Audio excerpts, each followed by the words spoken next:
සියලු දෙනාම සාදරයෙන් පිළිගන්නවා සීරුවට. ඔන්න එදා හරියටම 1975 දෙසැම්බර් 18 වෙනිදා මේ දරුණු අద్భుත සිද්ධිය වාර්තා වෙලා තියෙන්නේ ඇමරිකාවේ නිව්යෝක් නගරයේ.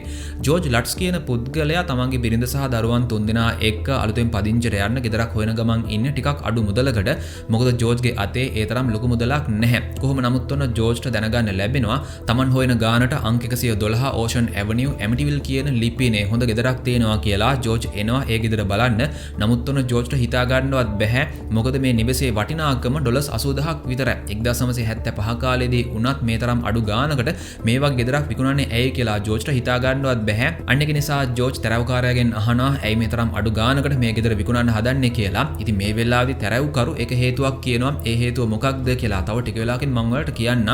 කොහොම නමුත් ඔන්න ඒ හේතුව නිසා තමන්ට ලැබිලා තියෙන මේ අවස්ථාව මගහැරගත්තොත් තමන් කරන්නේ සෑහෙන ලොකු අපරාධයක් කියලා ජෝර්ජ්ට හිතෙනවා. මොකද ජෝර්ජ්ගේ අතේ තියෙන ගානට ආපහු මේ වගේ ලොකු ගෙදරක් ජෝර්ජ්ට හම්බ වෙන්නේ නැහැ. අන්න ඒක නිසා ජෝර්ජ් තීරණය කරනවා මේ නිවස මිලදී ගන්න. නමුත් ජෝර්ජ් තමන්ගේ ජීවිතයේ ගත්ත දරුණුම වැරදි තීරණය මේක කියලා ජෝර්ජ් දැනගෙන හිටියේ නැහැ. කොහොම නමුත් ජෝර්ජ් තමන්ගේ බිරිඳ එයාගෙනම තමයි කැති සහ දරුවන් තුන්දෙනා එක්ක එනවා මේ ගෙදර පදිංචියට. ඉතින් පහුගිය අවුරුදු පුරාවටම මේ ගෙදර කිසිම කෙනෙක් ඉඳලා නැහැ. අන්න ඒක නිසා ආපු ගමම්ම කැති ජෝර්ජ්ට කියනවා අපි මුලින්ම ගෙදරට ආශිර්වාදයක් වගේ දෙයක් කරගත්තොත් හොඳයි නේද කියලා. ඉතින් ඒක හොඳ අදහසක් කියලා ජෝර්ජ්ටත් තේරෙනවා. අන්න ඒක නිසා ජෝර්ජ් පල්ලියට ගිහින් ෆාදර් කෙනෙක්ගෙන් ඉල්ලීමක් කරනවා. අපි මෙහෙමයි අලුතෙන් ගෙදරකට පදිංචිට ආවා. ඔබතුමාට පුළුවන් ද ගෙදරට ඇවිල්ලා ආශිර්වාදයක් කරන්න කියලා. ඉතින් ඔන්න මේ ෆාදර්ගේ නම තමයි රැල්ෆ්. කොහොම නමුත් ඔන්න පහවෙනිදා ෆාදර් රැල්ෆ් එනවා ජෝර්ජ් තමන්ගේ පවුලත් එක්ක අලුතෙන් පදිංචිට ආපු මේ ගෙදරට. නමුත් ඔන්න ප්‍රධාන දොරෙන් ඇතුළට එද්දිම ෆාදර් රැල්ෆ්ට මොකක්ද අමුත්තක් තේරෙනවා. ඒත් එකට හේතුවක් නම් ෆාදර් රැල්ෆ්ට හිතා ගන්න බැහැ. කොහොම නමුත් ෆාදර් රැල්ෆ් ආශිර්වාදයේ වැඩ කටයුතු ආරම්භ කරනවා. ඉතින් මේක කරන්නේ හැම කාමරයකටම ගිහින්නේ. නමුත් ඔන්න මේ ගෙදර එක කාමරයක් ඇතුළට යද්දි ෆාදර් රැල්ෆ්ට තේරෙනවා මේ කාමරේ ඇතුලේ මැස්ස ගොඩක් ඉන්නවා කියලා. නමුත් ඇත්තටම මේ ගෙදර වෙනත් කිසිම තැනක මැස්සන් හිටියේ නැහැ. අන්න ඒක නිසා ෆාදර් රැල්ෆ්ට මේ කාමරේ ඇතුලේ මහා අමුත්තක් දැනෙන්න පටන් ගන්නවා. නමුත් ෆාදර් රැල්ෆ් ඒකේ තරම් ගණන් ගන්නේ නැතිව දිගටම මේ කාමරේ ඉඳන් ආශිර්වාදය කරගෙන යද්දි එකපාරටම ඔන්න ගැඹුරු පිරිමි අద్భుත කටහඬක් ෆාදර් රැල්ෆ්ට කෑ ගහලා කියනවා get out කියලා. ඒ කියන්නේ එළියට ඵලයන් කියලා.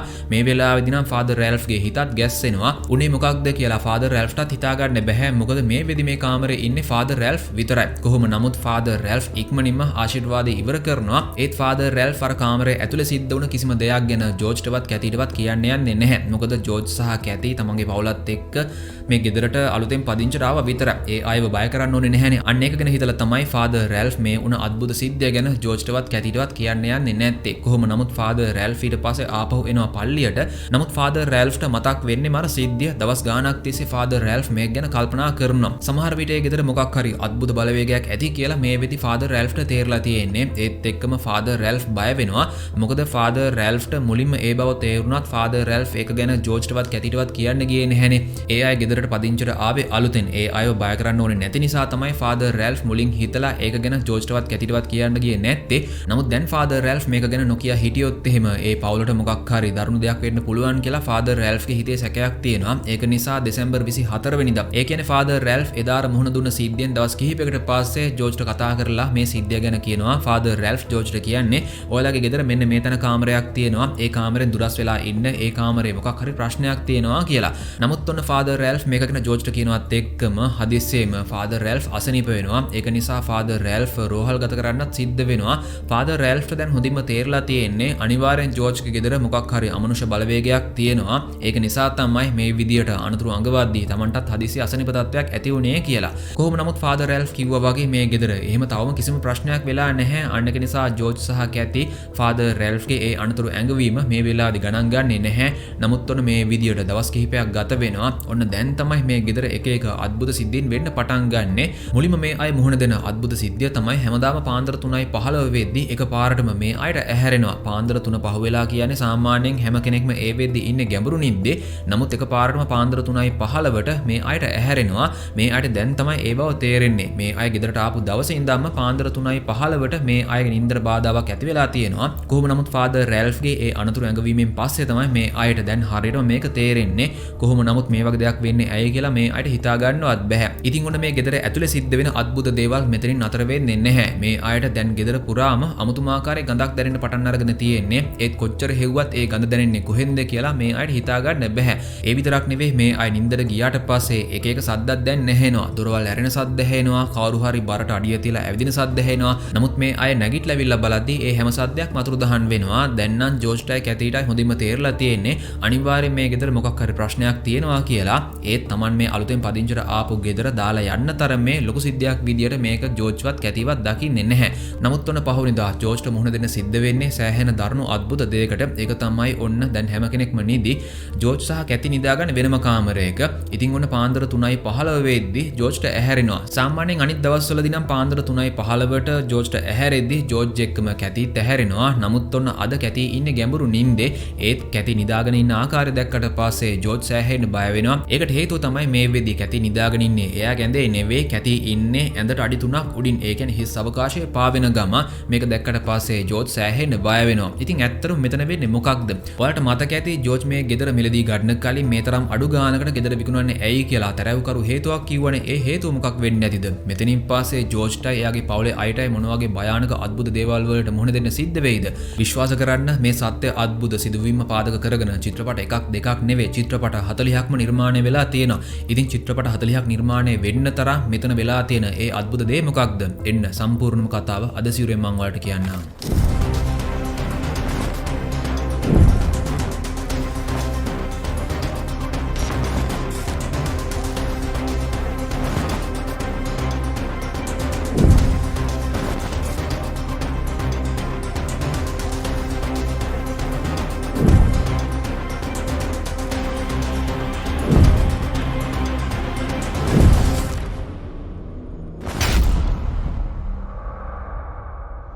ඉතින් ජෝර්ජ් මොනතරම් බය වෙලාද ඉන්නේ කියලා කියනවා නම් ජෝර්ජ්ට හුස්ම ගන්නවත් බැහැ. හුස්මත් හිර වෙලා වගේ වචනයක්වත් කතා කර ගන්නවත් බැහැ. ඒත් උන තත්පර කිහිපයක් යද්දි එහෙම්ම කැති ඇදගෙන වැටෙනවා ඇඳට. ඊට පස්සේ තමයි කැතිට ඇහැරෙන්නේ.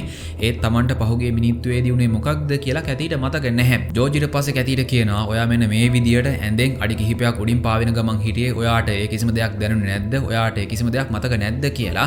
ඉතින් ජෝර්ජ් මේ දේ කිව්වට පස්සේ කැතිත් සෑහෙන්න බය වෙනවා. ඔන්න ඊට පස්සේ පහුවෙනිදා මේ අයට මුහුණ දෙන්න සිද්ධ වෙන්නේ තවත් සෑහෙන අద్భుත දෙයකට. ඒක තමයි ඔන්න අද නිවාඩු දවසක්. ඒක නිසා ජෝර්ජ් සහ කැති විතරක් නෙවෙයි ළමයින් තුන්දෙනාත් ඉන්නේ ගෙදර.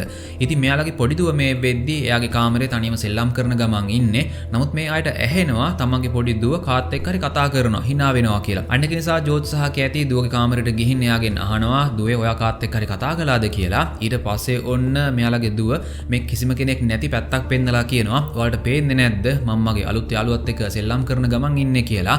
ඉතින් මෙතනදී මෙයාලගේ දුව කියන්නේ එයාට අලුතෙන් හම්බ වුණ පුංචි පිරිමි යාළුවා ගැන, පුංචි පිරිමි දරුවෙක් ගැන තමයි මෙතනදී මේ දුව කියන්නේ. ඉතින් මේක ඇහුවට පස්සේ ජෝර්ජ් සහ කැති සෑහෙන්න බය වෙනවා. සමහර විට ඔයාලා අහලා ඇති ෆිල්ම්ස් වලින් දැකලත් ඇති පුංචි කාලේදී පොඩි දරුවන් සමහර අවස්ථාවලදී අනිත් අයට පේන්නේ නැති Tamanට විතරක් පේන යාළුවෙක් ඉතින් මවා ගන්නවා. ඊට පස්සේ ඒ යාළුවත් එක්ක සෙල්ලම් කරනවා, ඒ යාළුවත් එක්ක කතා බහ කරනවා. අන්න ඒ වගේ දෙයක් තමයි මෙතනදී වෙන්නේ. නමුත් Tamanගේ පොඩි දුව මේ කතාව කිව්වට පස්සේ ජෝර්ජ් සහ කැති සෑහෙන්න බය වෙනවා. මොකද මේ වෙද්දී මේ අය ගෙදරට අලුතෙන් පදිංචිට ඇවිල්ලා සති කිහිපයක් විතරයි ගත වුණේ. නමුත් මේ කාලේ පුරාවටම ගෙදර ඇතුලේ සිද්ධ වුණේ මොන වගේ අద్భుත දේවල්ද කියලා ජෝර්ජ් සහ කැති හොඳින්ම දන්නවා. දැන් ඔන්න ඒ අద్భుත දේවල් තමන්ගේ ළමයින්ගේ පැත්තට ගිහින් තියෙනවා කියලා මේ සිද්ධිය නිසා ජෝර්ජ්ටයි කැතිටයි තේරෙනවා. අන්න ඒක නිසා මේ අය මෙතනින් පස්සේ එක දවසක්වත් මේ ගෙදර ඉන්නේ නැහැ කියලා තීරණය කරනවා. ජෝර්ජ් සහ කැති තමන්ගේ දරුවන් තුන්දෙනා වගේම ගන්න පුළුවන් දේවල් ටිකත් අරගෙන ඉක්මනින්ම මේ ගෙදරින් අයින් වෙනවා. ඉතින් මේ අය මේ ගෙදර පදිංචිට ඇවිල්ලා 28 වෙනි දවසේ තමයි මේ විදියට ජෝර්ජ් තමන්ගේ පවුලත් එක්ක මේ ගෙදරින් සම්පූර්ණයෙන් අයින් වෙන්නේ. කොහොම නමුත් ඔන්න දැන් තමයි ජෝර්ජ්ට එක දෙයක් මතක් වෙන්නේ. ඔයාලටත් මතක ඇතිනේ මේ ගෙදර ඩොලර් 80000ක් විතරයි උනේ. ඒ තරම් අඩු ගානකට මේ ගෙදර විකුණන්නේ ඇයි කියලා හේතුවක් තරවකාරයා කිව්වා. අන්න ඒ හේතුව තමන්ගේ පවුලට මේ තරම් දරුණු විදියට බලපායි කියලා ජෝර්ජ් හිනෙන්වත් හිතුවේ නැහැ. ජෝර්ජ් මේ වෙනකන් ඒක කැතිටත් කියලා නැහැ. දැන් තමයි ජෝර්ජ් ඒ කතාව කැතිට කියන්නේ. ඒ කතාව දැන් මම ඔයාලට කියන්නම්. මීට අවුරුද්දකට කලින් ඒ කියන්නේ 1974 දී මේ ගෙදර ඉඳලා තියෙන්නේ ඩිෆෝ කියලා පවුලක්. ඩිෆෝ කියන්නේ තාත්තගේ නම, අම්මගේ නම ලුවිස්. මෙයාලට දරුවන් 5 දෙනෙක් ඉන්නවා. ලොකුම පුතාට වයස අවුරුදු 23යි. එයාගේ නම තමයි රොනල්ඩ්. නමුත් රොනල්ඩ් කියන්නේ ඒ තරම් හොඳ කෙනෙක් නෙවෙයි. මත්ද්‍රව්‍ය පාවිච්චි කරනවා, මත්පැන් පාවිච්චි කරනවා. උදේ ඉඳන් රෑ වෙනකම්ම එයා ඉන්නේ මත් වෙලා. අන්න ඒක නිසාම ඒ කියන්නේ රොනල්ඩ් නිසාම මේ ගෙදර නිතරම ප්‍රශ්න රණ්ඩුත් ඇති වෙලා තියෙනවා. ඉතින් කලින් කිව්වා වගේම රොනල්ඩ්ට තවත් සහෝදර සහෝදරයන් 4 දෙනෙක් ඉන්නවා. එයාට ඉන්නවා නංගිලා දෙන්නේ. ලොකු නංගිගේ නම තමයි ඩෝන්. එයාට වයස අවුරුදු 18යි. පොඩි නංගිගේ නම තමයි ඇලිසන්. ඇලිසන්ට වයස අවුරුදු 13යි. ලොකු මල්ලිගේ නම තමයි මාක්. මාක්ට වයස අවුරුදු 13යි. තමයි. පොඩිම මල්ලිගේ නම තමයි ජෝන්. ජෝන්ට වයස අවුරුදු 9යි. කොහොම නමුත් ඔන්න හරියටම 1974 නොවැම්බර් 13 වෙනිදා වෙන්නේ සෑහෙන දරුණු දෙයක්. ඒක තමයි හරියටම පාන්දර 3:15ට රොනල්ට ඇහැරෙනවා. රොනල් මේ වෙද්දිනේ සෑහෙන බය වෙලා. ඒකට හේතුව අපිට දැන්ම හිතා ගන්න බෑ. කොහොම නමුත් රොනල්ඩ් ඊට පස්සේ යන්නේ ගෙදර රයිෆල් එක තියෙන තැනට. සාමාන්‍යයෙන් නම් රොනල්ගේ තාත්තා මේ ආයුධය හංගලා තියෙන්නේ. ඒත් මේ දවසේදී බය වෙලා ඉන්න රොනල්ඩ් ගිහින් එකපාරටම අතට ගන්නවා මේ රයිෆල් එක. රොනල්ඩ් ඊට පස්සේ මේ තුවක්කුවට උණ්ඩ ලෝඩ් කරගෙන යනවා. අම්මයි තාත්තයි නිදාගෙන ඉන්න ඒ කාමරයට. ඔන්න මේ වෙද්දි රොනල්ඩ් විතරයි ඇහැරලා තියෙන්නේ.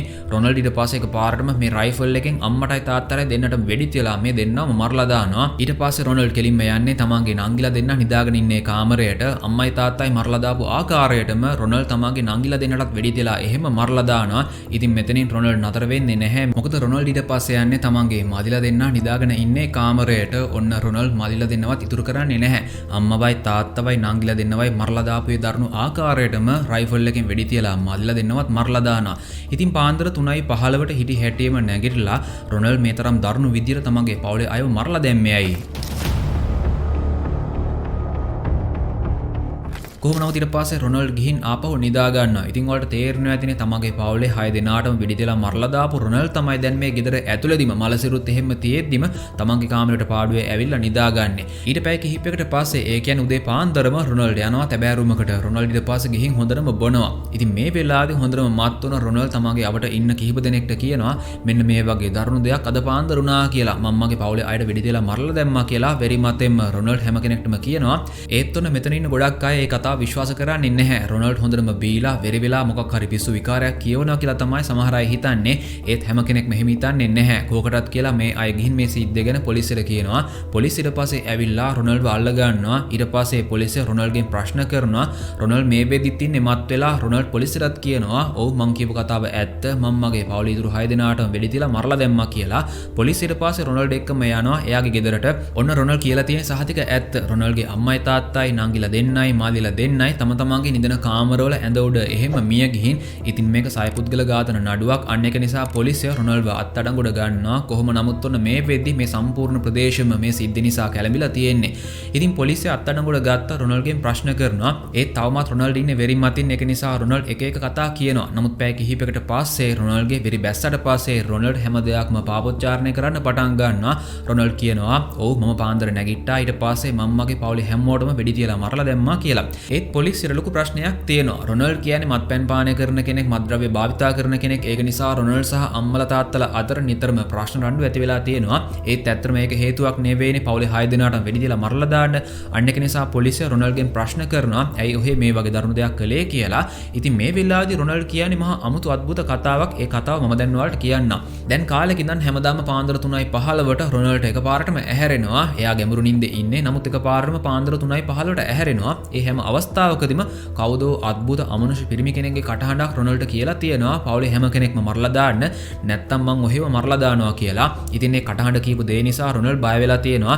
නමුත් එකපාරටම රොනල්ඩ් ඒ අద్భుත කටහඬ කියපු විදියට තමන්ගේ පවුලේ අයව මරන්න ගිහින් නැහැ. නමුත් ඒ අద్భుත කටහඬ කියපු දේ රොනල්ඩ් කලේ නැති නිසා තත්ත්වය තවත් දරුණුවට හැරලා තියෙනවා. හැමදාම පාන්දර 3:15ට ඒ අద్భుත බලවේගය එන්න බල කරලා රොනල්ඩ්ව බය කරලා කියලා තියෙනවා පවුලේ අයව මරලා දාන්න නැත්තම් මං ඔහෙව මරලා දානවා කියලා. අන්න ඒක නිසා තමයි බැරිම තැන අද පාන්දර උදේ 3:15ට ඇහැරුණාට පස්සේ ඒ කියන්නේ මේ අద్భుත බලවේගය රොනල්ඩ්ට කතා කළාට පස්සේ ඒ අద్భుත බලවේගය කියන විදියට රොනල්ඩ් තමන්ගේ පවුලේ 6 දෙනාටම වෙඩි තියලා මරලා දාලා තියෙන්නේ. ඔන්න ඕක තමයි රොනල්ඩ් මේ වෙලාවේදී පාපොච්චාරණය කරන්නේ.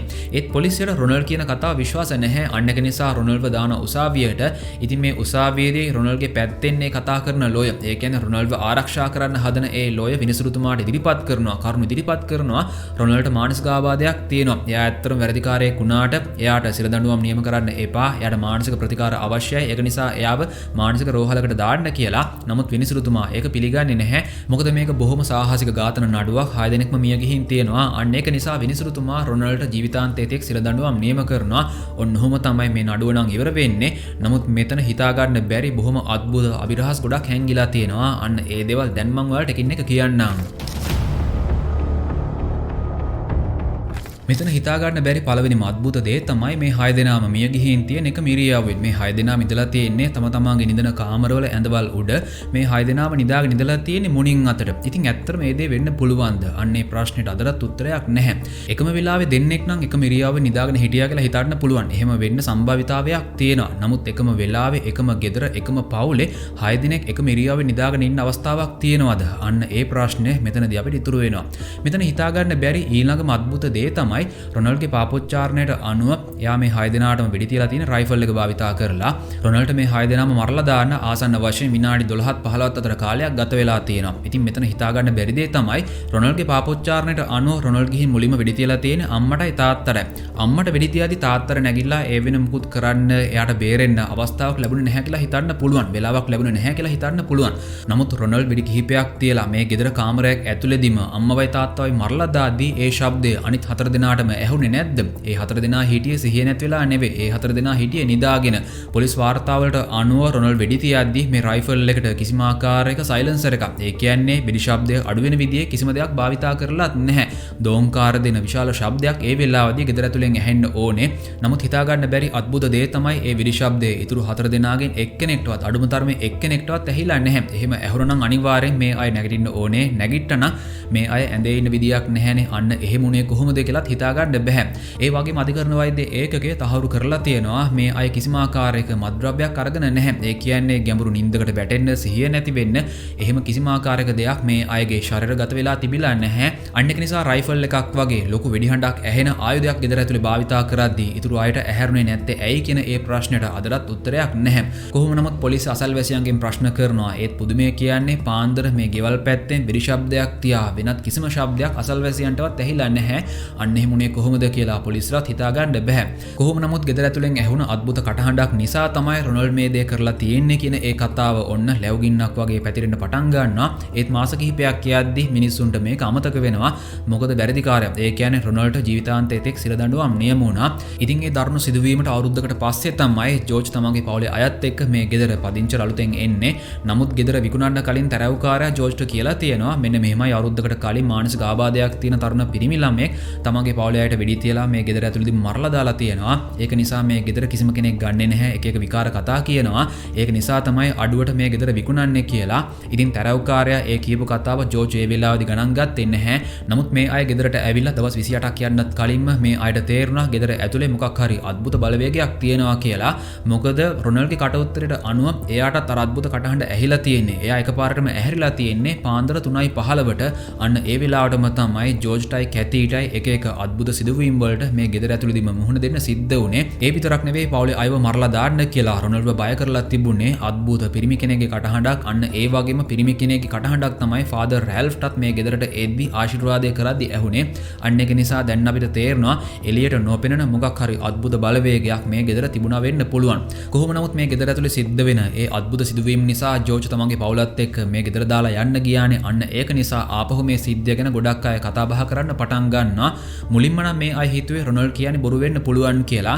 නමුත් රොනල්ඩ් කියපු කට උත්තරේ සමහර දේවල් මේ වෙද්දි ආපහු මේ ගෙදර ඇතුලේ සිද්ධ වෙලා තියෙනවා. අන්න ඒක නිසා මෙතනින් පස්සේ මේ සිද්ධියට ලොකු මාධ්‍ය අවධානයක් එන්න පටන් ගන්නවා. මේක ගැන මිනිස්සු මොනතරම් කතා බහ කළාද කියලා කියනවනම් මෙතනින් පස්සේ තමයි මේ සත්‍ය සිද්ධිය පාදක කරගෙන පොත් වගේම චිත්‍රපට පවා නිර්මාණය වුණේ. මුලින් කිව්වා වගේම චිත්‍රපට 40කට වඩා මේ වෙද්දි මේ සිද්ධිය පාදක කරගෙන නිර්මාණය වෙලා තියෙනවා. කොහොම නමුත් මේ සිද්ධියත් එක්ක ජෝර්ජ් පවුල ගැනත් ගොඩක් අය කතා බහ කරන්න පටන් අරගෙන තියෙනවා. මේ පවුල සෑහෙන ප්‍රසිද්ධ වෙලා තියෙනවා. ඒක නිසා ගොඩක් අය කියලා තියෙනවා මෙහෙම අద్భుත දේවල් වෙලා නැහැ. ජෝර්ජ් පවුල මේ කියන්නේ සම්පූර්ණයෙන් බොරු. ඒ අය ජනප්‍රිය වෙන්න ප්‍රසිද්ධ වෙන්න හිතාගෙන තමයි මේ දේවල් කියලා තියෙන්නේ කියලා.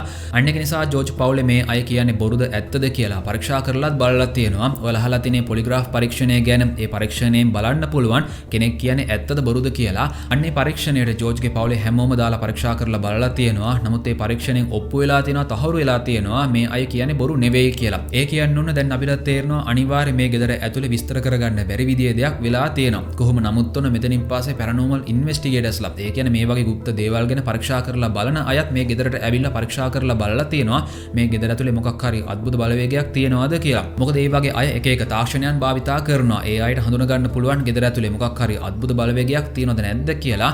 ඉතින් මේ හැම කෙනෙක්ටම ගෙදර ඇතුලට එද්දිම මහා අමුත්තක් තේරලා තියෙනවා. විශේෂයෙන්ම අර කාමරේ ඇතුලේ ඒ කාමරේ ඇතුලේ එළියට වඩා උෂ්ණත්වය සමහර වෙලාවට අඩුයි. ඒ විතරක් නෙවෙයි මේ අය ගෙදර ඇතුලේ සවි කරපු කැමරාවකට අద్భుත පුංචි පිරිමි ළමයෙක්ගේ ඡායාවක් පවා අහුවෙලා තියෙනවා. සමහර විට මේ ගෙදර කාලයකට කලින් මිය ගිය මොකක් හරි හේතුවක් නිසා මිය ගිය පුංචි පිරිමි ළමයෙක්ගේ ආත්මයක් වෙන්න පුළුවන් කියලා තමයි ඒ අය වාර්තාවල සටහන් කරලා තියෙන්නේ. ඉතින් ඔයාලා මොකක්ද හිතන්නේ? රොනල්ට මොකක් හරි මානසික ආබාධයක් තියෙනවද? එහෙම මානසික ආබාධයක් තියෙන නිසාද රොනල්ඩ් තමන්ගේ ආදරණීයයන්ට වෙඩි තියලා දරුණු විදිහට මරලා දැම්මේ? එහෙනම් ඒ වෙඩි ශබ්දය අනිත් අයට ඇහුනේ නැත්තේ ඇයි? ඒ අය බේරෙන්න උත්සාහ කළේ නැත්තේ ඇයි? ඒ වගේම එකම වෙලාවේ එකම ඉරියව්වෙන් ඒ අය නිදාගෙන හිටියේ කොහොමද? අන්නේ ප්‍රශ්න වලට මොකක් හරි පැහැදිලි කිරීමක් තියෙනවා නම් ඒක ගැන වගේම අද වීඩියෝ ගැනත් පහලින් කමෙන්ට් එකක් දාගෙන යන්න අමතක කරන්න එපා. ඒ වගේම තවමත් අපේ සිරු YouTube channel එක subscribe කරන්න මග හැරුණ කෙනෙක් ඉන්නවා නම් පහලින් බලන්න subscribe button එක පේන්න තියෙනවා. එහෙනම් subscribe කරලා ඊට එහා පැත්තෙන් තියෙන bell icon එකත් අනිවාර්යෙන් click කරලා තියාගෙන ඉන්න.